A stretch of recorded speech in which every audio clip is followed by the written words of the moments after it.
Hah? Orang yang merasa mulia dengan mobil mewah adalah orang yang rusak imannya. Iya, Pak. Mobil mewah itu nggak bisa mengangkat derajat seseorang, Pak. Saya mau tanya, Pak, anjing naik mobil mewah tetap anjing apa berubah derajatnya, Pak? Tetap anjing. Betul. Maka hadirin mulia, jangan sampai kita ingin mulia terus memperbaiki casingnya, jangan, isinya itu. Hati kita, iman, amal itu yang paling penting. Nggak ada hubungannya kebahagiaan dengan harta, wallahi nggak ada hubungannya. Kalau ada hubungannya, Allah nggak adil loh. Nah, jangan dipikir orang kaya bahagia, belum tentu. Jangan dipikir orang miskin sengsara, belum tentu juga. Kekayaan itu ujian. Apa ujian bagi orang kaya? Apakah dia bersyukur atau tidak? Miskin pun ujian. Apa ujian bagi orang miskin? Apakah dia bersabar atau tidak? Orang kaya yang bersyukur masuk surga dengan hartanya. Orang miskin yang bersabar 500 tahun lebih awal masuk surga dari orang kaya. Karena Allah Maha Adil, Pak. Ya. Antum tidak ada duit, lihat barang bagus, pengen beli, nggak ada duit, sabar. Dicatat pahala sedekah senilai harga barang itu. Adilnya Allah. Dunia bukan tempat tinggal, tapi dunia tempat meninggal.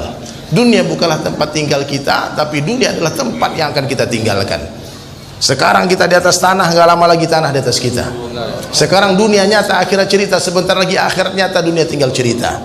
Makanya kalau mau bertobat sekarang, Pak, jangan tunggu nanti keburu mati. Jangan tunggu kapan-kapan, nanti keburu dikafani. Berapa banyak kita mendengar berita orang yang ingin bangun rumah, tahu-tahu dia mati sebelum rumahnya selesai. Ada orang yang ingin punya mobil, dia mati sebelum punya mobil. Ada orang yang ingin menikah, Pak. Baru kemarin saya lihat itu di Instagram. Mau menikah besok, mati malam ini. Langsung ada ucapan permintaan maaf dari sahabil bait. Minta maaf, pernikahan hari ini dibatalkan karena pengantin laki-laki meninggal semalam. Ini kenyataan, Pak. Maka mati ini pasti, Pak. Nggak ada yang pasti di dunia kecuali yang namanya kematian. Ya. Maka banyak-banyak zikrul maut, banyak-banyak ingat mati. Insya Allah kalau kita banyak-banyak ingat mati, kita semangat dalam beramal, Pak. Banyak beramal. Kita nggak tahu, Allah telah pastikan kedatangannya, namun Allah rahasiakan waktunya, di mana tempatnya. Maka perbaiki diri kita, Pak. Bicara yang baik-baik, lihat yang baik-baik, fikir yang baik-baik, sangka yang baik-baik. Orang yang selalu husnuzon dalam kehidupannya, insya Allah husnul khatimah. Amin. Tapi kalau orang suuzon terus, Pak, suuzon aja terus sama orang, ini kemungkinan besar suul khatimah. Kita sama orang lain nggak boleh suuzon, Pak. Sama diri kita harus suuzon. Sama nafsu kita, Pak. Nafsu kita ini yang suka kadang-kadang kurang ajar sama kita.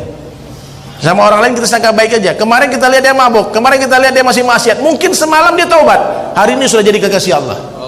Kita nggak tahu, Pak. Maka jangan pernah menilai orang dari apa yang kita lihat kemarin, karena orang bisa berubah seketika. Allah cinta kepada orang yang bertaubat dan mensucikan diri. Coba, Pak, merenunglah, Pak. Merenung sekarang sebentar. Sudah berapa lama kita lalai, Pak? Seberapa lama kita maksiat, ya? Dan kita pura-pura bego aja, kita pura-pura nggak tahu aja, Pak. Kita pura-pura bodoh aja, padahal kita tahu itu maksiat, ya. Makanya kita banyak-banyak taubat. Allah cinta kepada orang bertaubat. Innallaha yuhibbu mutawwabina wa yuhibbu mutatahhirina. Allah mencintai orang bertaubat dan mencintai orang mensucikan diri. Makanya para preman-preman, Pak, itu para pelaku maksiat, jangan heran, Pak, ketika mereka bertaubat, seketika mereka jadi kekasih Allah, jadi wali Allah, Pak. Taubat itu rata-rata sebingung, Pak. Banyak teman-teman dulunya dia maksiat, tiba-tiba ketika dia hijrah, Allah berikan yufaqihu fiddin, kefahaman yang luar biasa dalam agama. Allah berikan ilmu yang luar biasa. Tiba-tiba dia jadi hafiz Quran, tiba-tiba dia jadi ulama. Oh, saya pahami, ternyata apa yang menyebabkan mereka begitu hebat, begitu mulia, karena waktu mereka bermaksiat begitu banyak transferan pahala amal dari orang-orang saleh, dari orang-orang yang rajin ibadah yang menggunjing dia. Nah, hati-hati, Pak. Hati-hati yang rajin-rajin ibadah terus gunjing, ya, nanti transfer amal. Jadi Bapak kalau menggunjing orang, gunjinglah saya, Pak. Di DRI itu tidak ada ilmu, oh wadannya nggak ada mau, kalau bisa gitu, Pak.